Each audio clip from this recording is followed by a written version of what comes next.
না হনুমান আমার রাম কেমন আছে? মাগো, লক্ষণের যে প্রাণে সংশয়, তাই প্রভু আমার ভালো নেই। লক্ষণের কথা শুনে সমস্ত অযোধ্যাবাসী কাঁদছে, কিন্তু হনুমান দেখতে পেল একজন কাঁদছে না। অদূরে দাঁড়িয়ে আছে একজন কাঁদছে না, সে কে? মাতা সুমিত্রা। হনুমান গিয়ে বলছে, ওমা, মাগো, আমার প্রভুর ভাই লক্ষণের কথা শুনে সবাই কাঁদছে, কিন্তু তুমি তো কাঁদছো না মা। লক্ষণ, কি তোমার কিছু হয় না? হনুমান তো মাকে চেনে না। মাতা সুমিত্রাকে গিয়ে বলছো, ওমা, লক্ষণের কথা শুনে সবাই কাঁদছে, কিন্তু তুমি তো কাঁদছো না। লক্ষণ, কি তোমার কিছু হয় না? তখন সুমিত্রা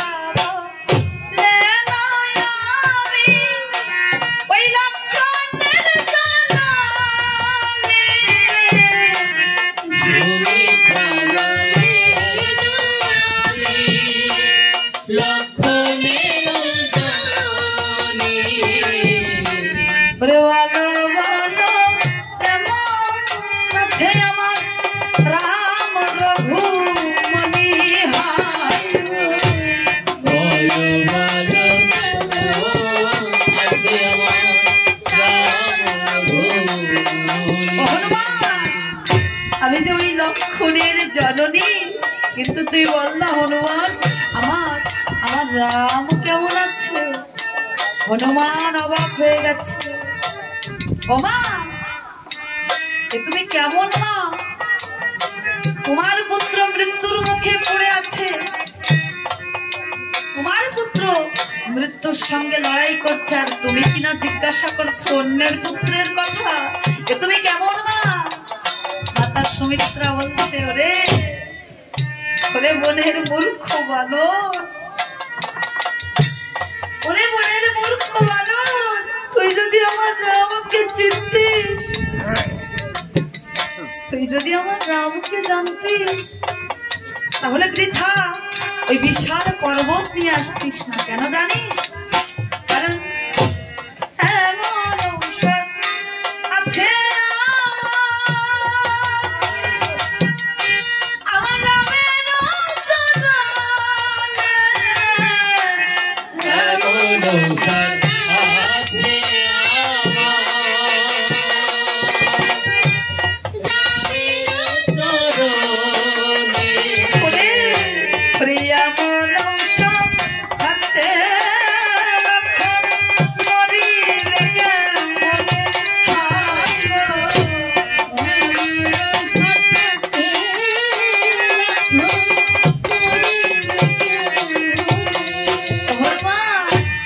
যদি আমার রামকে চিনতি, তাহলে বৃথা ওই বিশাল পর্বত নিয়ে আসতিস না।